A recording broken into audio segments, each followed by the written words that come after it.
So, first of all, my name is Jeremy Craig. I started teaching SAT prep when I was a young undergraduate student at Columbia University in the early 90s. I did to make some extra money to go to rock concerts in New York City. I continued all the way through and I ended up in Singapore doing something completely different after careers on Wall Street and international trade. And I decided that test takers in Singapore would work, and I contacted test takers in America, and I've been doing that ever since. So I've been doing SAT prep in Singapore full time for 25 years.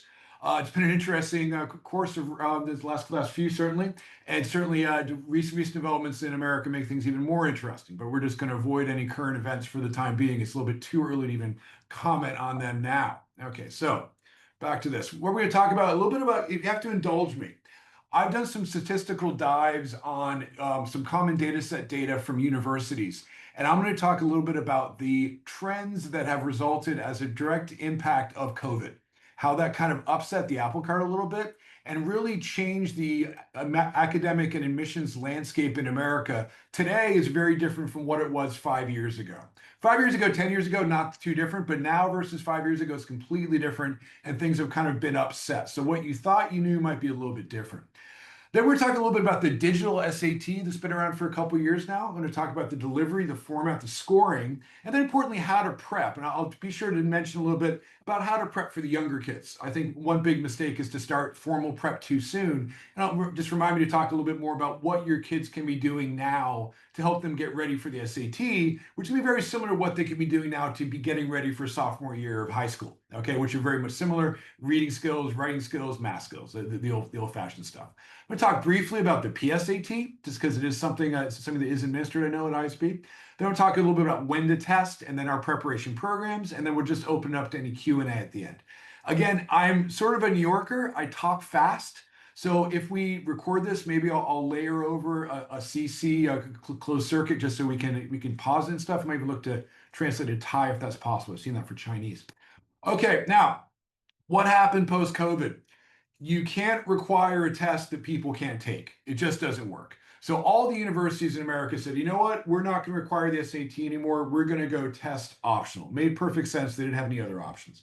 But then what happened after a couple admission cycles, certain universities went back to requiring the test again.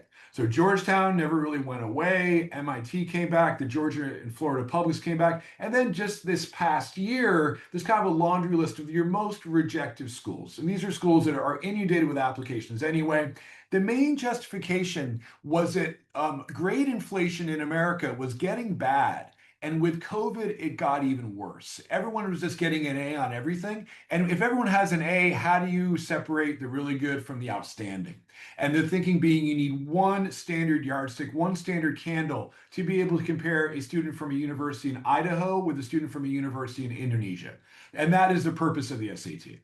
So many of the smaller liberal arts schools, they said, you know what, we have enough staff to deal with all these applications. But the trend sort of now is to go back to testing, or say they're still test optional. But if you look at the data a little bit, particularly for international students, they still sort of expect to see the test. Now, in terms of how many schools require it and how many students submit the test, this is just some stats I pulled from last year. I need to update this. But if you see, for the top 20 most rejected universities, so their admit rate is only about 6.5%. Of the students who are accepted, nearly 70% of those students submit SAT scores, right? And those numbers at the bottom. But if you look, you go further down to the top 200 schools, where their admit rate's roughly half if you take the overall average, and only about half the kids are submitting. And again, you can get this this school by school information just by Google searching name of school, common data set, and the search through the little digest, and you can pull this information. Importantly, one thing I'd just like to note, something I discovered when I was doing this research a year ago, if you look outside of the top 100, again, rankings are terrible, but I just took the top 200 or so schools, ranked them by admit rate, and you look at the 100 to 150, they accept 6 out of 10. 150 to 200, those are wonderful schools. They accept 8 out of 10. So most schools in America are wonderful. Most schools in America will love to have your kids, provided they aren't going to burn the campus down. But it's really just the most rejected schools that people kind of cluster about. And that is sort of unfortunate, but that's the world in which we live. Now, American schools all kind of vary in policy, and the policy is dynamic. It changes year on year, cycle on cycle. Now, what's kind of kept me in business is a lot of schools in Europe, and also schools in Asia will also accept the SAT depending on the high school program in which the kid is in. I was talking with Becky about this afternoon. We could have a whole other presentation about SAT acceptance around the world. Broadly speaking, check with the school, check with your ISB university counselor to see whether or not the SAT will help you if you're only looking at Thai universities or schools in Japan or Netherlands or the UK. Broadly speaking, if you're doing the American system, they'd like to see the SAT. If you're doing IB, they don't necessarily need it. But again, it varies school by school. Each school can do their own thing. Each country can do their own thing, and they do their own thing. Okay. The policies again shift year on year. I know the policies for the schools in Singapore. Some NUS websites say one thing, and some another part of the website will say something else. So something I like to say, if you're unsure and your ISP counselor doesn't know, try to get an email from the school laying that out, and then print out that email, laminate it, and put it in a safe somewhere, just so you have that to refer to later. Because again, this is a very dynamic world in which we're in now. The policies tend to change rather rapidly. Now, this is just some charts and graphs I'm going to throw at people just to confuse you. Now, this is the score submissions rate by accepted students of the Ivy League schools. Now, just an aside on the Ivies. Ivy League are 8 schools in the Northeast of America that play sports against each other not terribly well. Okay, that's what the Ivy League is. It's a club of schools that have money, that had a football team 80 years ago, and they started playing sports. And that became a good marketing device to kind of entice people in. By nature of being an Ivy League school, it doesn't mean the school is any better or worse than any other university. It purely is an athletic conference that through strange happenstance of history has developed into these elite 8 schools in America. I don't think they're the best schools in America by any measure, but they're ones that kind of are the bellwether for policy and what people tend to sort of focus on. Okay, I speak as a graduate of ones. They're better schools out there. But anyway, you see that during COVID on the right side of the graph here, the number of people submitting scores went down, but certainly didn't go down under 60% for any of the schools.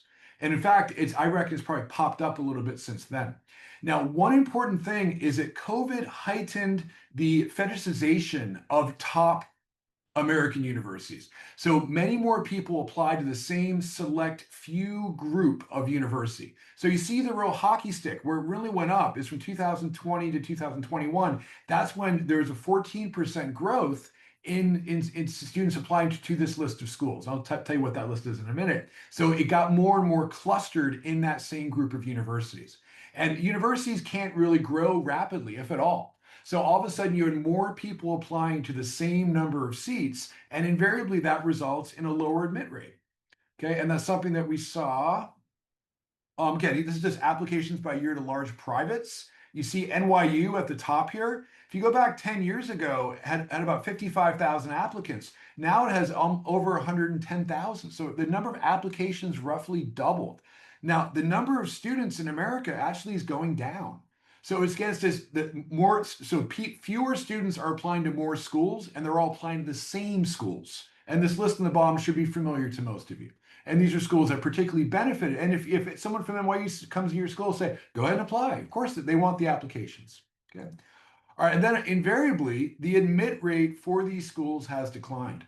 So you see, I'm separating by large privates, publics, but the big story is over time, the admit rate is roughly halved for most of the top 40, top 50 schools in America. Without schools haven't gotten twice as good, just the admit rate's gone down by half because they have twice as many applications. It's just simple arithmetic.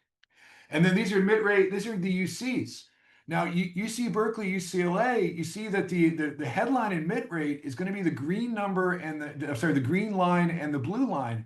The green line and the gray line. But then the international admit rate that they back out is roughly half that.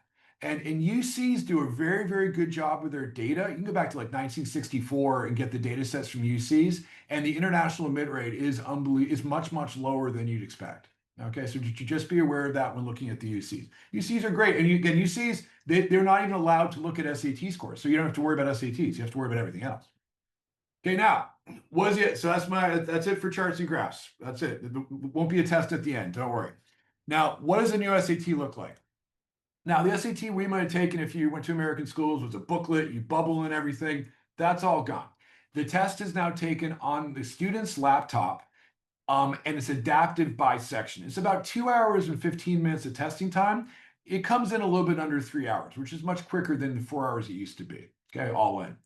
What you do, the student downloads the testing application, which is the same testing application many of your students would have used for the AP tests that they just took in the last couple of weeks. And then they rock up at the test center, they open up their laptop and hit start, and they go ahead and take the test. Now the scores are in the same familiar $400 to $1,600 for 1,600 range, not dollar, 1,600 range that the old test was. And the old tests are equivalent to the new test. So they kept concordance, they call it there. Now, by having a digital test, I'll talk more about that in just a minute. By having a digital test, they're able to shorten it. They're able to prevent cheating because the tests are shuffled up a little bit. So your kid's going to have a slightly different test than the person next to them. And they're able to make the scoring adaptive. And that's very important in making the test shorter and making it easier to administer. And also by making it on the computer, particularly international shipping around test papers and dealing with everything after the fact, it was fraught with problems. And nothing ever bad's ever happened in Southeast Asia, but other places in the world, they've lost tests, they've had tests hacked. So this hopefully will prevent that from happening. We've heard some rumors about the recent APs, but that's a different animal. SATs are generally, it's worked pretty well. Okay. And again, like I said earlier, most American universities are technically test optional. And whether or not you take the test and go through all the rigmarole to take it is really a decision you should make in consultation with your ISB advisor. They're going to know the situation much better than I will, and they're going to be able to help you make that decision. Okay. Now, again, when you register online, just repeating myself, you download an app and a test date, you go there and take it. And again, when you're taking the test, the app should shut down the rest of your computer. And then you just take the test and you close your computer, you walk out. The practice test, you get your score, bam, right away. However, College Board has to make sure that the September test has the same score distribution as the August test, as the June test, as the March test. So after you finish taking the test, the scores your answers are squirted back to College Board, and they have really, really smart statisticians look at the scoring curves and maybe adjust things a little bit so all the test administrations are equivalent. So if a test feels really hard, then that test will be scored on a slightly easier rubric. So the fact that, oh, the June test is easier than the March test, no, if that was the case, College Board would be sued to death. That is not the case. All the administrations of the SAT are roughly the same in difficulty, and then any difference in difficulty will be smoothed out by moving the scoring data a little bit one way or the other. Now, because of that, even test prep people like us, we don't really know exactly how the scoring works. It's a bit of a black box. We think we figured it out mostly. But when you get your score back from College Board, they don't tell you how many questions you got right and wrong. They just tell you what your score is and some kind of chart and some little graphs to look at stuff. So it's a little bit vague, but we think we know what's going on under the hood. Importantly, because the test is administered electronically, you're going to get your scores back in under 2 weeks, generally about a week and a half. So that's a lot quicker than it used to be. So that opens up slightly later test dates, particularly if you're a rising senior, but you certainly don't want to leave it to the very end. But again, you don't need to test so early anymore. Now, in terms of the actual format, the test starts with two 32-minute reading and writing sections. And we'll take a look at some sample questions in a minute. After you do those sections, you get a 10-minute break. Take your break. Stand up, do some yoga, do some jumping jacks, deep knee bends. Don't just go right into it. You got to give your brain a little bit of a rest. Then after that, you have two 35-minute math sections. And the performance on the two section pairs will determine your score overall, but your performance on the first reading section will dictate whether or not you get to the easier or the harder second reading section. And on the math, it works the same way. So ideally, you get to the harder math section, which is legit hard. And then even if you get only, say, half those questions right, you can still get a very solid score. And that's what the section adaptivity is in the scoring, which I'll talk about in just a minute. Other tests you might be familiar with, like the GRE or GMAT, they are adaptive by question. They'll get harder or easier. They didn't quite have the money to pull that off, so they're adaptive by section, which is a little bit more clunky, but it works in the end. And what it means is the questions are effectively worth different amounts in the mix. So if you get an easy question wrong, that actually hurts you more, it dings you more than getting a hard question wrong. So you really have to be a quick starter and make sure you don't make a silly mistake in the very beginning. Now, again, each half, like I said, is scored on a range of 200 to 800, so maximum 400 to 1600. And one thing that they have also added is the Desmos calculator tool, which is a very powerful graphing calculator app, which is actually embedded in the testing app. So using your TI is perfectly okay, but Desmos is a little bit quicker, I think. Okay. All right, here we go. Next up. Now, here are some sample questions. Now, the old SAT, they would give you a long passage, and then you'd answer between 4 and 10 questions about the long passage or a pair of passages. Now they rapid fire give you 27 short passages, one after the other, and you have to knock them all out in 32 minutes. So the premium is on reading ability. Premium is on being able to read something at a collegiate level and understand it. And one question here is about research on cats. The next question might be a sonnet by Shakespeare. The one after that might be something about chemistry. It's really varied. So no background information is necessary, but I'm just going to give everyone like 30 seconds to take a look at this question, which would be considered on the easy side. So just give everyone 30 seconds to have a quick look at this.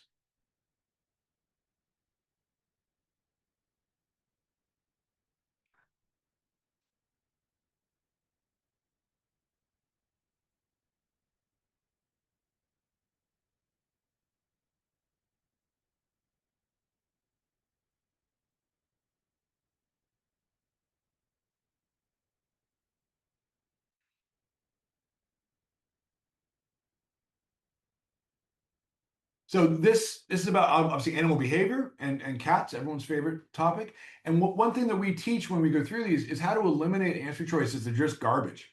And one thing that we teach with these type of questions is something called MTA. And M stands for mentioned. So are these things mentioned in the passage? It has to be mentioned in the passage in order to be correct. So we've read the passage hopefully, and it's going to look here. Take a look at A. Does it talk about how they watched how each cat's moved his ears? And yes, it does.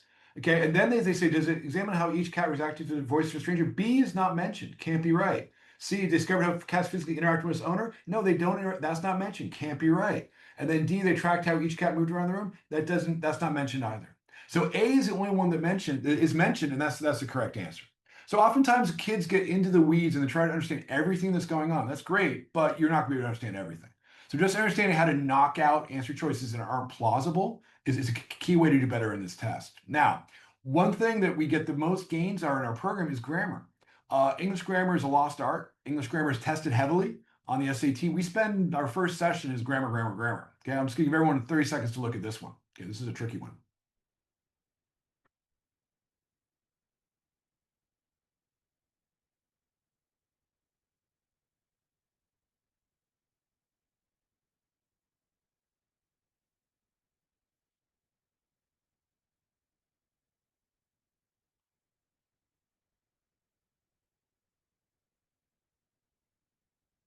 Now, we spent about 40 minutes in our very first lecture talking about the intricacies of the semicolon versus the colon, because that's not really taught anymore.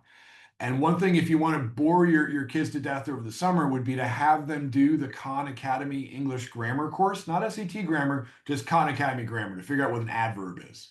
So here you're saying, oh, there's blah, blah, blah. The number of jams available for tasting varied. Now here, it has to be the colon. Why? Because you're telling the reader how it varied. So the answer's got to be A. If one of the answer choices was a semicolon instead of a comma, you can make the argument that might be right. But here, because you're specifying exactly how the number of jams available for tasting varied, some got 24, some got 6, then that is got to be the answer. So again, we call it connectors, how kind of sentences work together. Kids instinctively kind of know it, but they haven't really been taught it. Occasionally, you get your kid who's reading Jane Austen for fun and comes in and just gets them all right, but frankly, that's becoming a rare and rare instance. Now, in terms of the math, here's an easy math question. Math questions get progressively harder as you go. So number 3, if a kid gets a number 3 wrong, we kind of look for help here, okay? We see x over 5 is equal, x over 8 is equal to 5. We move the 8 over. Basic kind of 8th, ninth grade math. We're going to get x is equal to 40. Here's the solution here. So the answer is 8 over 40, 1 over 5. And a good 1 out of 6 or 1 out of 5 in the math questions are not multiple choice. So what we call grid in or fill in, and you got to put the answer in there. So if you put 8 over 40, that would be correct. If you put 1 over 5, that would be correct. If you put 0.2, that would be correct. Okay, this is an easy one. Now, they get markedly harder. Here's an example of a much more difficult one. This is number 18. So there are harder questions than this, certainly. But this is example hard. Just everyone to take a look at this. Okay. And again, you're allowed to use a calculator, but I'm going to show you how to do this without doing too much work.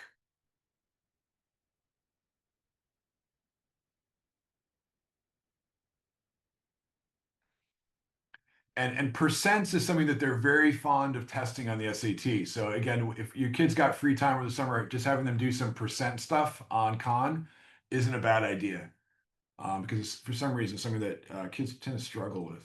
So what's the solution? Well, we do something called plug-in. What's plug-in?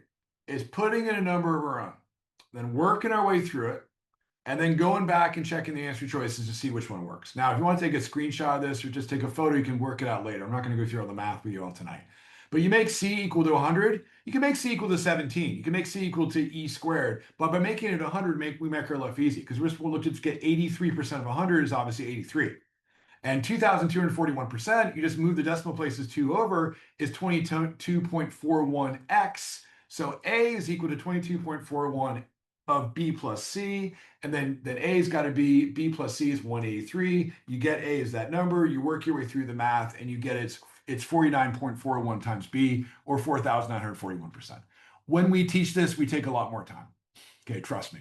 Okay, but this is just an example of a tricky math question that doing things a little bit sideways, not doing things the way they learn in school necessarily, but by taking advantage of the fact that the test is multiple choice, checking your answer choices, and making sure that you use every tool at your disposal to get more questions right.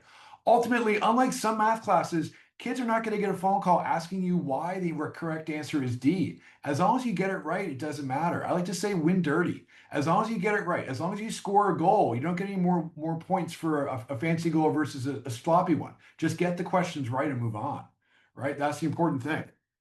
All right, now, in terms of how the test is scored, here's my little infographic here. In the first, this is math. In the first math section, you get a mix. You start with easy and you go up to like medium, hardish questions. Based on your performance on that, if you get, say, about 3/4 of those questions right, then you graduate to the green second math module. And the kids are going to know, because the questions are going to get hard. Then their minimum score when they get to that level is roughly about 550, actually. It's not even 4, it's roughly 550. And their maximum score can go all the way up to 800. However, if you stumble a bit, if you get number 7 and 8 wrong and go a little brain dead at number 4, and you don't do well on that first module, you're effectively relegated to a lower score in that second easier module, which will be a much easier questions. So if you go into that second easier module, and even if you get everything right, your maximum score is just about 600. It's like trying out for the basketball team. You want to make sure you get to the second day of tryouts to do even better.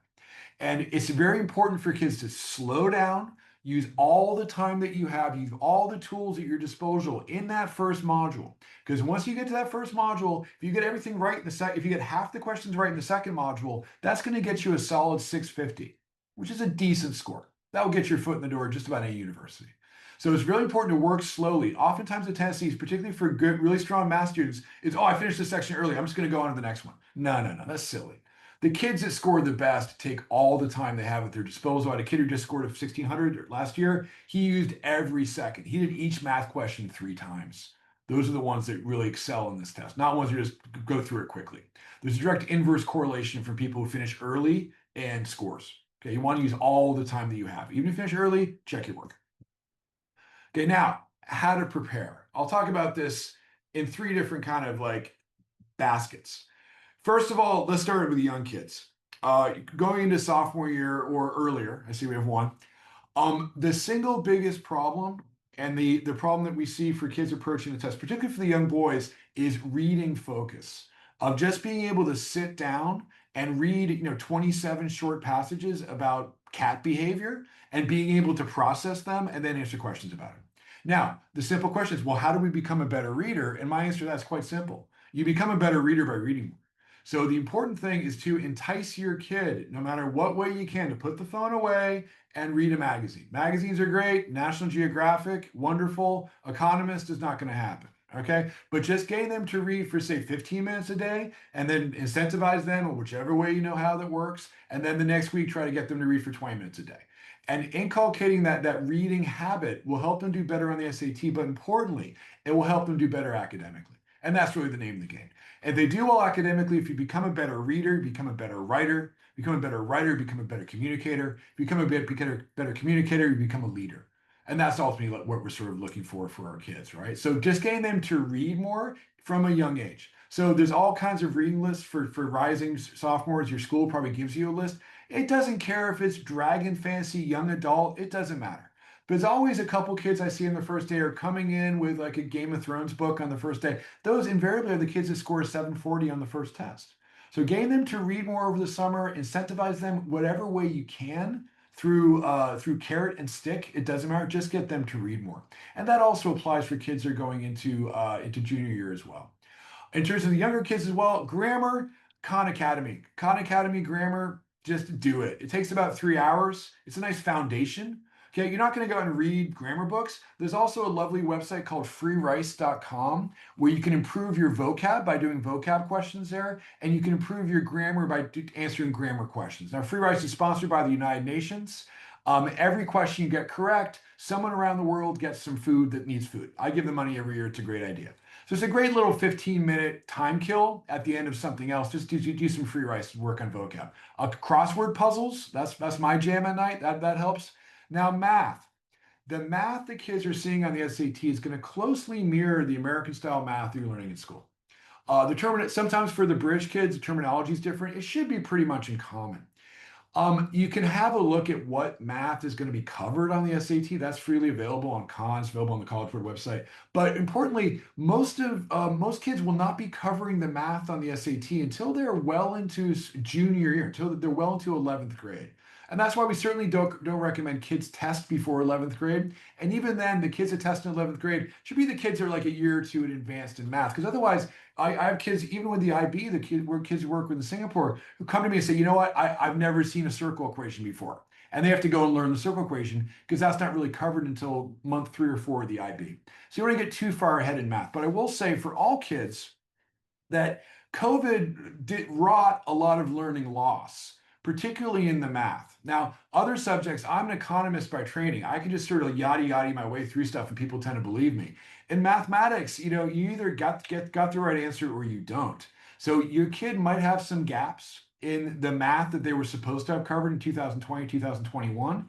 And the summer is a good time to go back and learn triangles again.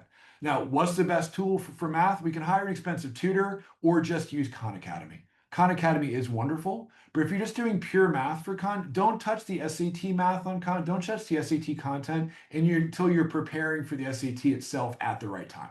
There's plenty of other content out there. If you're looking for other things to do over the summer, I say, well, your kid knows which classes they're taking next year. They should know by now, and they should be able to get the syllabus for those classes. And why not read a book or two? And they would be covering in August and September. They steal a March. One thing, I was rather bookish. I always got a little bit ahead in all my classes, so I just start the semester very smoothly. They should know which science they're doing. They should know which math they're doing. Not too hard to fire up Khan Academy and just do the first couple modules in advance. That way they have that covered. And that way they can worry about, social life and sports and all that stuff at the beginning of the school year.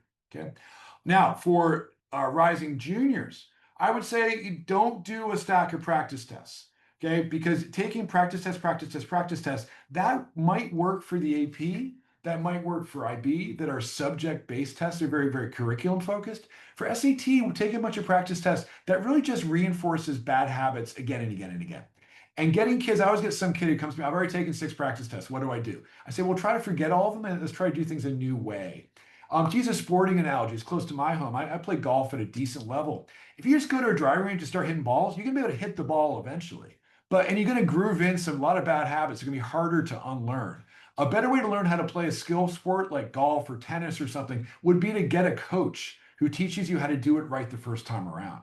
And that way, when you reinforce things, you reinforce good habits and you get rid of bad habits. Just doing a stack of practice tests, frankly, is not really going to help you very much. And you're going to reach your kind of maximum score. It could be much harder to break through.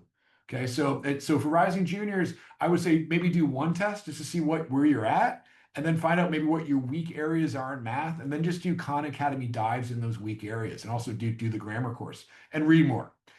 Rising seniors, you've probably taken the test before. If you send your ISB advisor, you can send me your score report. I can kind of analyze that. Okay, you need to work on these type of questions. And on Khan Academy, on the SAT content, they have very deep wells and question banks of you can do a lot of questions in those areas. So again, if you play tennis and you have a terrible backhand, you don't just play matches. No, you hit 500 backhands. You work on your weak areas. You don't just do practice test, practice, practice test. You want to work on your weaknesses. And again, like I said earlier, you really don't want to do any formal prep until the beginning of 11th grade. I would say at the earliest. Okay, use the summer to do other more interesting activities. I have a good blog post I always send to people no one reads about all the other great things you can be doing over the summer. Intern, work at a 7-Eleven. Just do something you can talk about that's interesting in your university essay. Not the summer I spent doing SAT prep on Sukhumvit. That's not going to impress anybody. Okay, so you want to do interesting things over the summer. Okay. Opportunity cost, economic concept, you lose all that opportunity to do other more interesting things that will help you become a more complete individual and certainly more complete applicant. Okay, and again, regular schoolwork is always, always more important than your SAT score. Your regular schoolwork represents 4 years of 3 or 4 years of hard graft. SAT is how clever are you on a Saturday morning. I like to think universities know that. Okay, now, importantly, the SAT fundamentally measures how well you take the SAT. It's meant to measure and predict how well you're going to do in university, and it is a decent predictor, certainly a little bit better than the grades, mainly depends what studies you're looking at. And again, the most common mistake I see in 34 years of doing this is doing too much prep too soon. And again, that's a lost time for other more worthy activities. And because the SAT measures academic skills, these are the skills that get better over time anyway. Okay, you're just going to become a better reader. You're just going to become better at math as you get older, particularly young boys. As they get older, they get a little bit more able to focus, a little bit, right? So the older you get, the better your score will become. So I had a kid in Taiwan who came to me and said, "Oh, I want to do SAT prep." I mean, and the kid's really, really strong. And she scored a solid 1350. And she's in ninth grade. I say, "Listen, go do other things. Come back to see me in a year and a half or 2 years. And that 1350 will likely become a 1550, and she might not even have to do any SAT prep at all." Okay. So test scores do get better over time, and your academic record is more important. And like I said at the very beginning, the overwhelming majority of American schools are test optional. Okay. It's only very, very, I mean, you can almost count the test required on a couple of hands. Now, here's what I call the Craig curve. This is a very scientific thing I've come up with, that after about 40 hours of directed prep, your score kind of plateaus. Not every kid is going to score 1550. It just isn't the case. I'm a good golfer. I'm never going to go pro, right? It's just not going to happen. Like, even if I played every day, it's just I might get down to 4 handicap, 5, but I'm not going to go pro. Forget it. And your kid probably is not going to score 1600, and that's perfectly okay. We like to think we can get them to that potential score. They get the potential score after 35, 40 hours of prep. And they walk away and hopefully never take the test ever again. That's the perfect world. Okay. Now, again, people do take the test multiple times, which I'll touch on. But your score, it's opportunity cost. And we see a lot of kids take the test again and again and again. Scorecard's coming down because they get sick and tired of it. They get burned out. They start to hate the test. Just get your potential score and be done with it. And then worry about everything else. Just a little bit about the PSAT, the preliminary SAT, or National Merit Scholar Qualifying Test. It's a useful mock exam. It's going to be administered at your school in 11th grade. Take it seriously because it's good data for the school about where you're at. It's a good experience to go through the test environment of using the app and everyone's stressed out and all that. But ultimately, it doesn't actually count towards university acceptance. The main purpose of the test is for you to have a dry run to take something like the SAT. If you are American, only if you are American, and you score near perfect. I mean, internationally, you have to basically be perfect. You have to get everything right. Then you qualify for National Merit scholarships, which is a little bit of money from the federal government. Whether or not money's going to still be around next year is anyone's guess. And that sort of gets you on the radar. The most important use of the test from the College Board's perspective, the College Board owns the test. They get a bunch of data on bright young 11th graders who are interested in studying in America. And then they turn around and say, okay, universities, I have 500 female students who scored a 1300 on the PSAT who are interested in engineering in Thailand. How much, and they sell that data to schools. So it's a marketing exercise fundamentally. So it's good to get on the radar, and that way you start hearing from schools you might not necessarily hear from, but just be aware that the PSAT, don't do prep for the PSAT. At most, sit down and take a practice test just to see where you stand. But doing like a test prep program for the PSAT is just, in my view, absolutely bonkers because there's really no point. And again, unless you're an American student who's just preternaturally gifted, will score at that top level, you don't need my help. Then there's really no reason to take it overly seriously, but do take it seriously if you take my meaning. Okay, so that's what the PSAT is. Now, how to what's this play again? This is when to test. Here we go. Like I've been hammering on, the test covers academic skills to get better over time. I wish kids couldn't take the test until March of 11th grade. I think kids would score much better then, and they wouldn't get on the bandwagon too early. I've got ninth graders. I've got eighth graders. Eighth grade moms looking at me to work with their kid for 3 hours every day all summer. Okay, and I'm very expensive. I say no, no. Their kid should be having a childhood. Again, the earliest they should take it, I would say September, October, 11th grade. And even those students would be the high flyers. You should know if your student is in that ballpark or not. If not, it's okay. It's okay. There's certainly no harm in waiting and taking the test in March. Universities don't care. Universities don't even really see when you take the test unless they really dig down and go into the application a couple levels, which frankly, most of the bigger universities aren't going to bother with. You can take the test multiple times, but the danger is if you take it in, say on August of 11th grade, then you take it again in October, and you go through this, I'm going to use an SAT word, a Sisyphean cycle of test prep, test prep, test prep, and then all of a sudden you didn't make the basketball team. Or then all of a sudden you don't have time for the school play. Or then all of a sudden your grades suffer. So I certainly don't recommend that. I say taking it towards the beginning of 11th grade is maybe on the early side, but taking it in March of 11th grade, that's a good sweet spot. Because that way you knock it out and then you have opportunities to take it again. When? Not May or June. That's AP territory. Then you have opportunity to take it again in August or September of 12th grade. And because you get your scores back a little bit under 2 weeks, unless you're applying to some crazy early decision program, the November 8th test date is going to be in time. Now, certainly you don't want to leave that to be your last test date, but you have multiple cracks at the apple.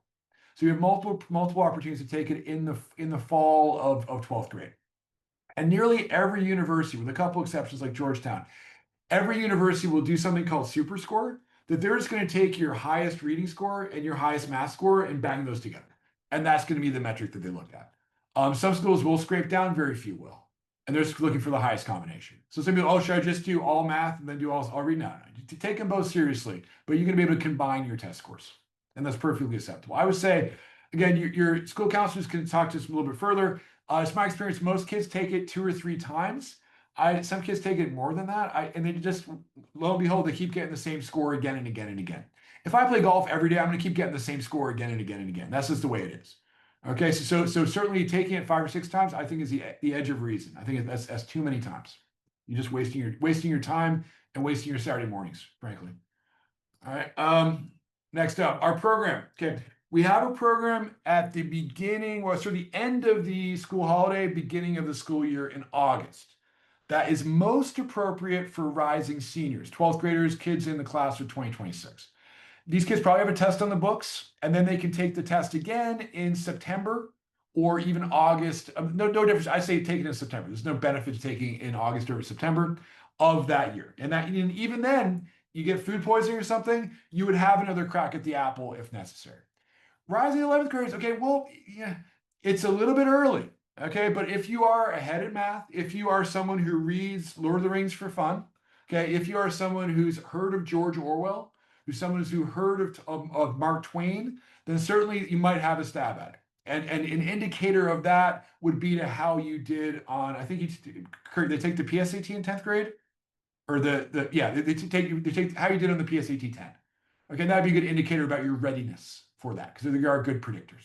But we will be back over CNY. We'll be back with my team to do another program in February of 2026. We plan ahead in test takers, and that will lead to the March test date. And that March test date is a good one. It's a good one for 11th graders. You're developed, school's well on its way, APs aren't happening yet. And again, the start of the school year is a little bit hectic. And for certainly those of you starting the IB in 11th grade, the IB is hard. Okay, it's much harder than you maybe think it is.